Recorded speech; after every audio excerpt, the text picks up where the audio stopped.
உலகம் பூரா அடிக்கிறோம். உலகத்துல எந்த நாட்டில் இந்திய நாட்டில் பயங்கரவாத தாக்குதல் நடத்திட்டு போய் இருந்தாலும் கூட அங்கே கொல்லப்படுகிறார்கள் பயங்கரவாதிகள். அப்படிப்பட்ட ஒரு ஆண்மையான ஆட்சி நடத்திக் கொண்டிருக்கக்கூடிய நரேந்திர மோடி அவருடைய ஆட்சிக்கு எதிராக தொடர்ச்சியாக இந்த பகுதியிலே பிரச்சாரம், தொடர்ச்சியாக எப்படியாவது இந்த பகுதியிலே கலவரத்தை உண்டு செய்துவிட வேண்டும் என்பதற்காக முயற்சி. ஆனால் நிச்சயமாக நடைபெறாது. ஏனென்று சொன்னால் இந்த பகுதியில் அமைதி நிலவிக் கொண்டிருக்கின்றது என்று சொன்னால் அதற்கு ஒரே காரணம் இந்த பகுதியிலே பெரும்பான்மையாக வாழ்ந்து கொண்டிருக்கக்கூடிய இந்து சமுதாயம் தான் முதல் காரணமே தவிர நீங்க கிடையாது. உங்களை போன்ற சீர்கெட்ட அமைப்புகள் கிடையாது.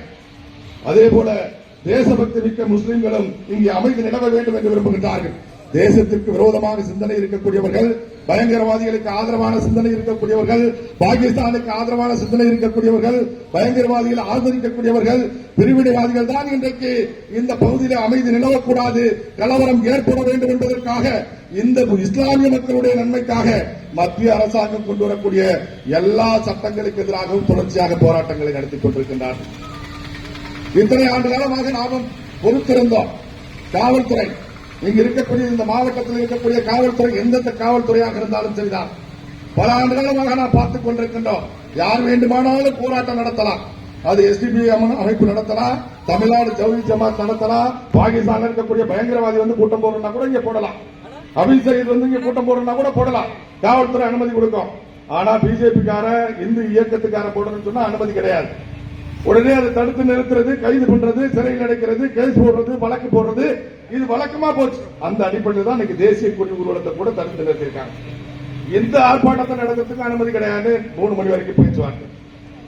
அதனால காவல்துறை இன்னைக்கு நீங்க ஞாபகத்தில் வச்சுக்கணும், இனிமேலுக்கு முஸ்லீம் அமைப்பு எந்த அமைப்பு அது யாராக இருக்கட்டும், ஒரு கூட்டம் முத்துப்பேட்டையில போட்டா அடுத்த நாள் அடுத்த கூட்டம் பிஜேபி போடும், இல்லைன்னா RSS போடும், இல்லைன்னா இந்து முன்னணி போடும், இல்லனா VHP போடும். எங்கிட்ட 40க்கு மேற்பட்ட அமைப்பு இருக்கு. 4 அமைப்பு கிடையாது, 40க்கு மேற்பட்ட அமைப்பு இருக்கு எங்கிட்ட. இனிமே ஒரு கூட்டணி யாருக்காவது இந்த காவல்துறை அனுமதி கொடுத்து இங்க கூட்டம் போட்டு மத்திய அரசாங்கத்தை விமர்சிக்கிறோம் சொல்லி இந்துக்களை விமர்சிக்கிறது, இந்து கடவுளை விமர்சிக்கிறது, அந்த மாதிரியான நடவடிக்கைகள் இருந்துச்சுன்னு சொன்னா அடுத்த நாள் மறு கூட்டம் நடக்கும்.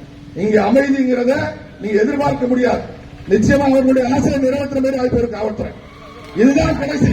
காவல்துறைக்கும் இதுதான் கடைசி, இங்க இருக்கக்கூடிய இஸ்லாமிய அமைப்புகளுக்கும் இதுதான் கடைசி. இதோடு நீங்கள் நிறுத்திக் கொள்ள வேண்டாம்.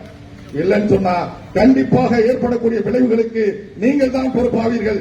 இங்கே இருக்கக்கூடிய வர்த்தகர்கள், பொதுமக்கள் நீங்க எதிர்ப்பு தெரிவிக்கணும். இங்க இருக்கக்கூடிய இஸ்லாமியர்களை எதிர்ப்பு தெரிவிக்கணும். பிஜேபி கூட்டம் போட்டு எத்தனை ஆண்டு காலம் ஆச்சு? இந்து முன்னணி கூட்டம் போட்டு எத்தனை ஆண்டு காலம் ஆச்சு? ஏன்னா நாங்க பிரச்சனை வரக்கூடாதுன்னு நினைக்கிறோம், அமைதியா இருக்குன்னு நினைக்கிறோம்.